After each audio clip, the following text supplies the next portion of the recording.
Hello, lovelies. Cory here. Welcome back to my channel. So I wanted to pop on here and do a semi-quick unboxing of the Druid Plant Oracle. I picked this up on Amazon, and this is created by the same artists, writers behind the Druid Craft Tarot deck. So I really was excited to pick this guy up. Let's get this wrapping off so that I'm not like throwing a lot of reflection at you in this video. Basically, what I also wanted to do is just kind of discuss kind of what really my thought pattern was behind picking this up, aside from I have the Druid Craft Tarot, really do enjoy it, but you know, just kind of why I was so excited to see this out there. Number one, artwork, freaking amazing. These were illustrated by Will Worthington. Okay, love Will's artwork in the Druid Craft Tarot, and so I was really excited about this because we've got a plant oracle. And for those of you new to my channel, I have really been diving as much as I can into herbs, into essential oils, especially. You guys have seen me talk about doTERRA, and aromatherapy in general, but using oils and herbs more in my witchcraft practice, because in addition to being a tarot and oracle reader, I'm a witch. I've been a practicing witch for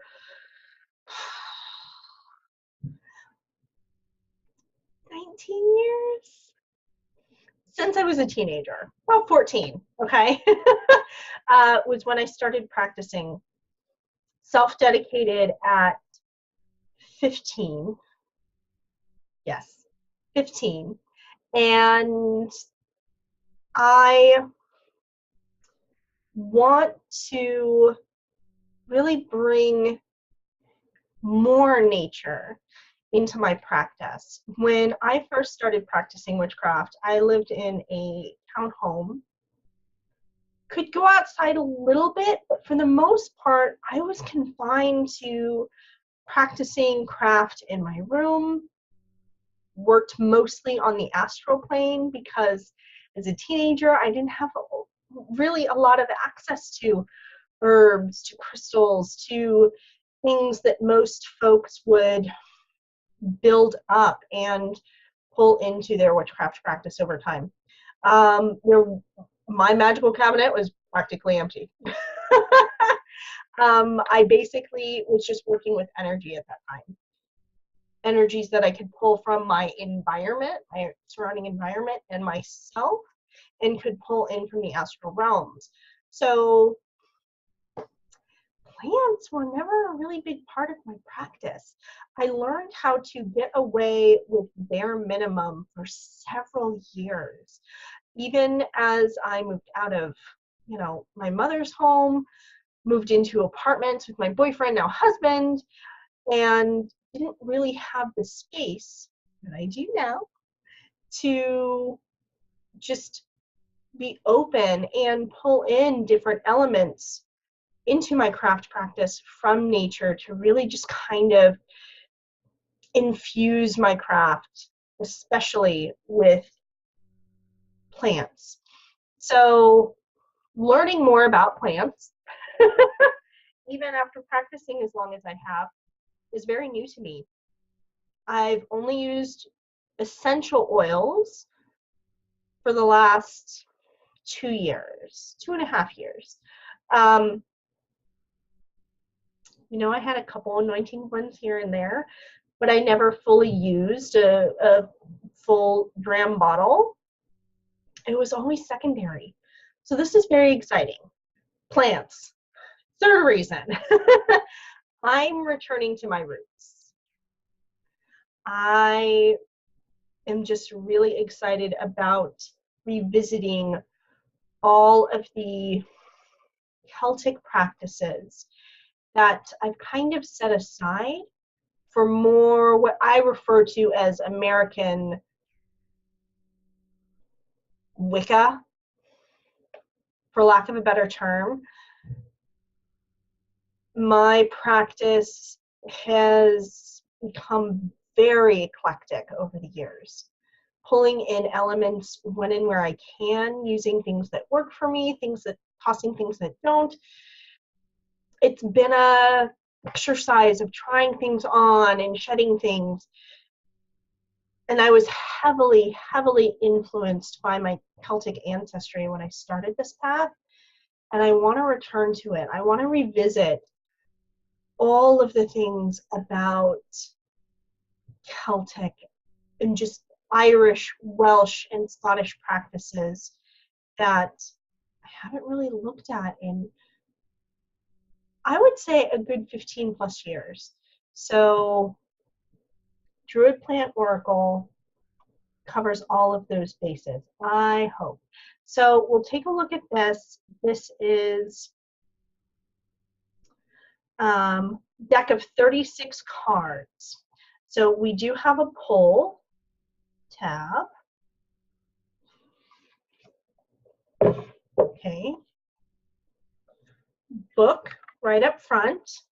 And this looks like a pretty hardy book. So gently pull that out. Very glossy. Now the publisher is, how did I miss that? Edison Books Limited. Okay. And so we've got a grain on white book, very similar to the style of the Druid Craft. And there's a lot of information in here about the plants themselves, which is what I'm really excited to read up on. Ooh, garlic. So just probably going to dive into the book first. I think this is one where I'm going to get a huge amount of information from the book. Oh, we have information on Brigid in the front here, Brightest Blessings. A lot of information from the book specifically. I don't know, I'm just very eager to dive into that. So we have, oh my, what is this? Okay. Open, ooh, okay, so it looks like a reading mat, a paper reading mat. Oh my. Ooh. Okay. So it's double-sided. Oh gosh, I don't know if my screen's going to be able to focus. Focus! Okay, so we have Bridget's cross in the center here.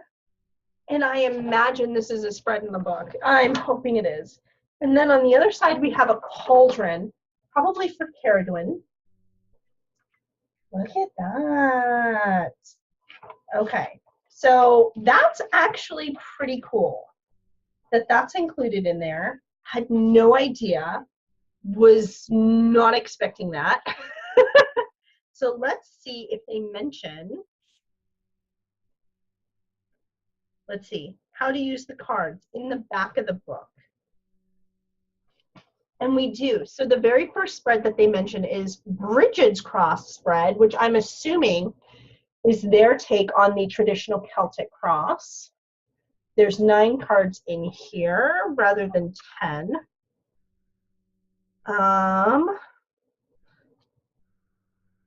There's a pentagram spread to help you in search for wholeness, healing, integration, and spiritual development. There's an Alwyn spread, which goes past, present, future, but covers 3 tiers. So we have ideas, emotions, and manifestations. These are going to be kind of cool to use. Aramid's cloak spread.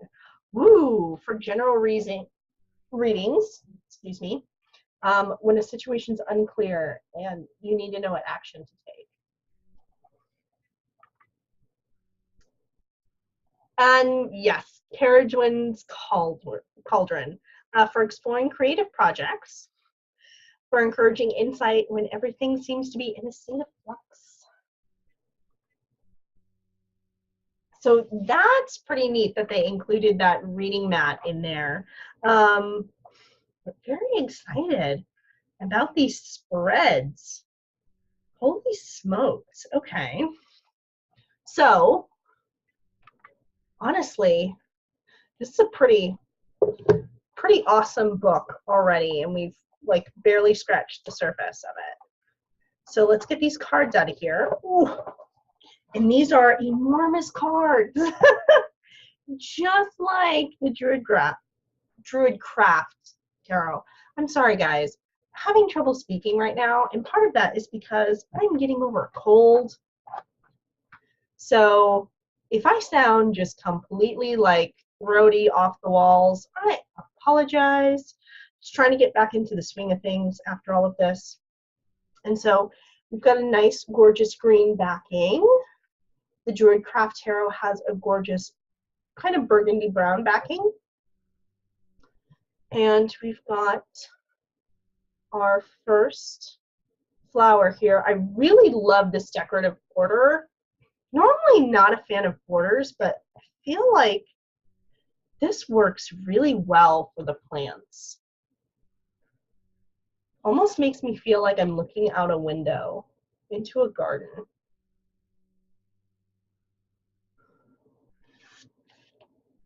And the fact that it's showing the plant in like a habitat here, interesting. We even see a Norse rune here. I wonder if that's going to be associated with this plant, because that is the rune for like need and kind of being stuck in needs or necessity. Let me kind of look that up for a second. I know I like just stopped in the middle of showing you guys these cards, but now I'm like super curious. So we're looking up bramble. And upright, tenacity, boundaries, rootedness. Reversed, smothering, irritability, defensiveness.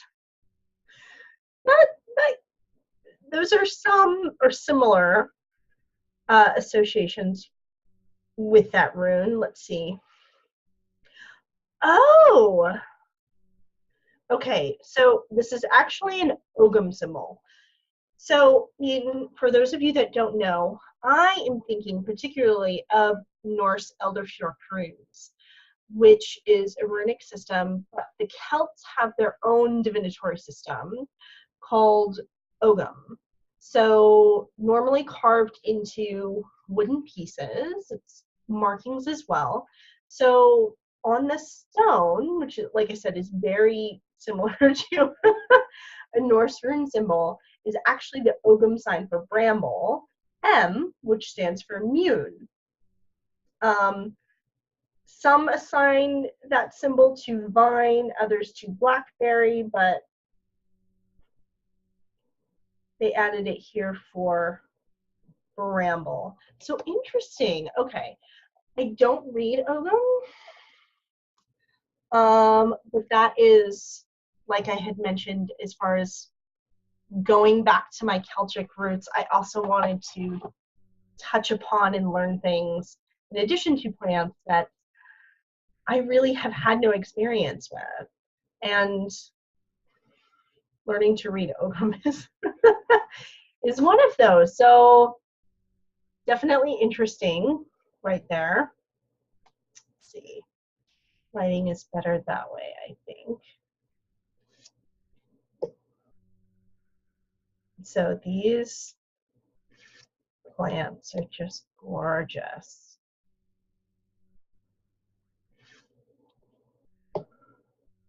Oh, chamomile. And that, just the serene, picture here of the little winding river, the chamomile flowers underneath the big tree. Like, that says chamomile to me, that setting. Just relaxing, nice. Clover. So definitely drawn to the illustrations. Love the gorgeous imagery. Really a fan of Will's stuff, I have to say.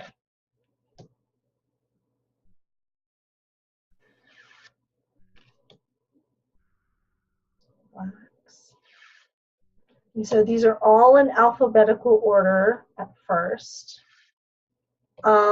Since there's not a lot of white, if the cards were too big for you, I don't know how you would cut them down a whole lot. I guess you could trim the white border off. You could even go so far as to trim the actual border, but then you lose the labels on the cards of the actual plant. So I probably wouldn't recommend doing that until you get really familiar and memorize like each of the plants here before just shaving those off. Obviously, you have pictures in the book to go back and identify the cards, but that might make it tough in the beginning if you were to just trim that border completely right away.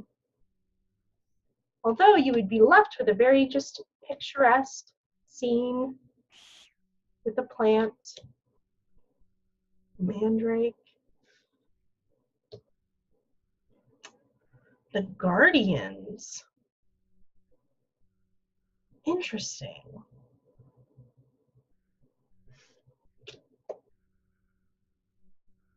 Veins.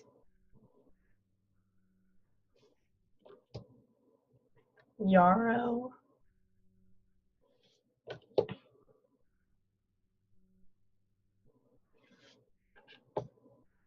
Oh, and we've got Bridget's cross right here for the wheat.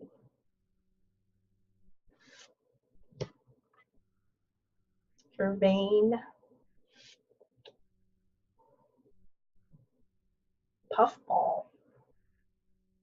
Do you guys know what puffball is? I have no idea what that plant is. We have our cover here, primrose. That little cauldron. Poppy.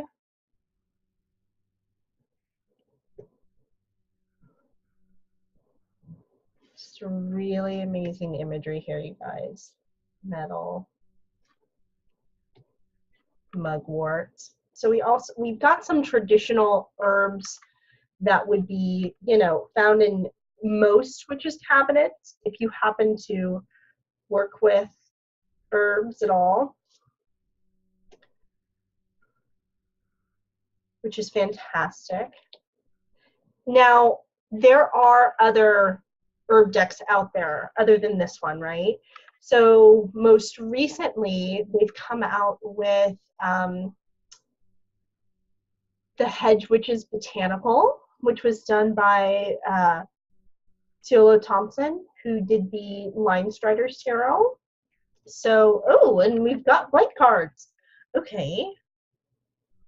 Oh, and the Restorers, who was on our cover, is the last one. So we have 3 blank cards.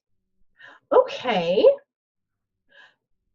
So I don't know if these are there for you to, like with the Fairies Oracle, you can illustrate like a plant ally or herbs that you usually work with that are not in the deck. Let's see what they say about the blank cards here. How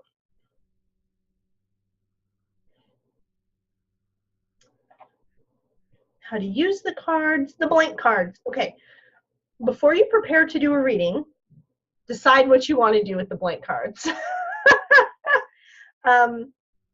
These can either be discarded or used in one of 2 ways. You may leave them in the deck as they are, in which case when you receive one in a reading, it will indicate that it is up to you to find your way. The Oracle doesn't offer any insights at this moment. Or you can use them to create new cards of other plants that are meaningful to you. I will probably do that. So for me in using this deck, the more that I dive into everything, I'll probably look and get a feel for the plants in the cards, their meanings, not only their divinatory meanings, but also their metaphysical properties. How I would utilize them in a spell would also play into, for me, the divinatory meaning. So probably just kind of feeling it out, seeing what might not necessarily be missing, but what could be added to really personalize this deck and make it mine. So at least here, we'll do a shuffle of the deck, draw a card, take a look at the meaning, leaving the 3 blank cards out, just so that we get an idea. But yeah, this is really cool, you guys. I really like that. I don't necessarily mind that the cards are huge. I know that might be a drawback for a lot of people. It's pretty sturdy cardstock. Feels very similar to the Druid Craft Tarot. So it's not super thick to where it would be cumbersome. Sometimes I feel awkward shuffling like the Star Child Tarot as an example, which is 400 GS up. It's like thick cardstock. But this is just standard tarot, but it feels like it could be slightly flimsier only because of its size. So if the size is kind of an issue for you, this one might be a deal breaker. As I said, we've got the Hedgewitch Botanical. There's also this lovely guy, which I might show you in another video, that I just picked up as well. At the same time, the Illustrated Herbiary, it comes with a 36 Oracle card deck. The cards are inside of the book, in the back. We just flip that envelope open, pull out those cards. So there are other plant decks out there if this one isn't for you. But if Celtic plants in particular are, or your practice is heavily Celtic, this is a good one. And if you're a fan of the Druid Craft Tarot, this is a good companion. I can definitely see myself using this in conjunction with that deck. Probably doing a spread with the tarot deck and then coming to pull a card from this Druid Plant Oracle as kind of a additional message from a plant ally kind of situation going on. I'm really interested to try out the spreads that are included, but I might actually use those with a tarot deck more so than with just a 36 card oracle deck. I don't know. I'll have to see how I feel about that. So let's take a big deep breath in and out.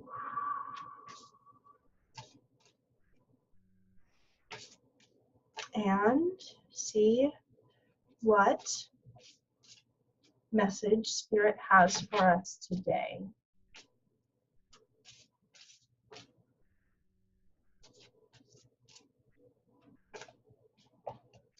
And we have pulled Lady's Mantle. We have this gorgeous card right here. Now let's see what the book has to say about Lady's Mantle, because I actually have no insight into this herb at all. Like none. Know nothing about this plant. So Lady's Mantle, upright meaning, the feminine, detail, miracles. Reversed, in case you're interested, I don't read reversals, but you might. Alchemy, opportunity, and trials. So Lady's Mantle is at first sight inconspicuous, since its leaves, stems, and flowers are all shades of green. Growing to only a foot high, this hardy perennial is native to Northern Europe, Asia, Greenland, Labrador, and all parts of Britain, where it grows in damp grassland and woodland. It is most common in the north, particularly in Yorkshire Dales, sorry guys, and Scottish Highlands, up to a height of 1,000 meters. It's over 3,000 feet, guys.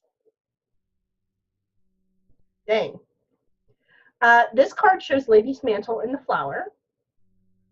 Okay. It is early morning, dewdrops lie like jewels on the leaves. Ornate roses grow in the background. Native to Britain, these wild roses, like Lady's Mantle, grow low on the ground and have the sweetest smell of all roses, a combination of honey and jasmine. A shillinagig in the rock. Yep. I just spotted her. I didn't notice that when we were flipping through, but there she is. You guys see her right in the corner right there? Wow. Front and center. So she's in the rock, inspired by the carving on the church in Hertfordshire. Reminds us of the plant's association with the feminine. Okay, so upright meaning. A dewdrop is a tiny thing, but when you gaze into it, it acts like a crystal ball, revealing the whole world within it. It is reminiscent of William Blake's famous lines, "To see a world in a grain of sand, and a heaven in a wild flower. Hold infinity in the palm of your hand, and eternity in an hour." This card may be reminding you to treasure the small things in life, because it is in the detail that a life grows rich, and every person, every subject, every event grows richer the more we focus upon it. The card may also urge you to connect more deeply with the goddess in your spiritual practice, or more generally, with the feminine principle in your emotional and psychological life. It may be that you have been used to approaching the world in relationships in an analytical or objective way that is no longer serving you. Now may be the time to open up to that less predictable, sometimes wilder, way of relating to and looking at things that could bring miracles into your life. So there we have it. Lady's Mantle.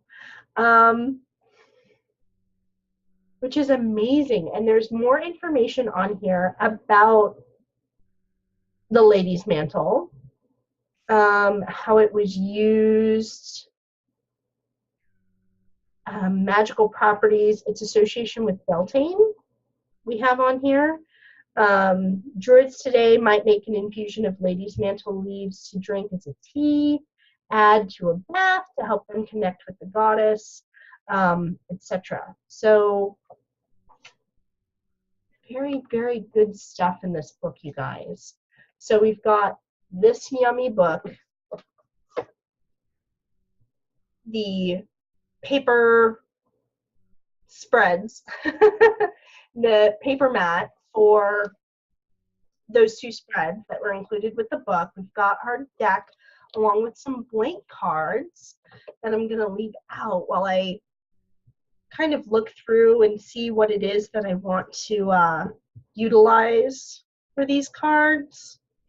I have no ideas at this point, but I'm very excited that they've been included. And just really, really excited about this deck overall. Its artwork, the feel of it. Oh, I'm so, so happy that this is the one that I picked up to use right now. because actually I was really debating between this and the Hedgewood Botanical, and I couldn't pass this one up. And so now I know why. All right, guys, that's the end of this sidetracked unboxing, if you will. You guys always know that my videos are just spontaneous and go off the rails. We talk about so many different things other than just the unboxing of the actual deck. Like, subject matter be damned. We're just rolling with whatever comes to my brain, apparently.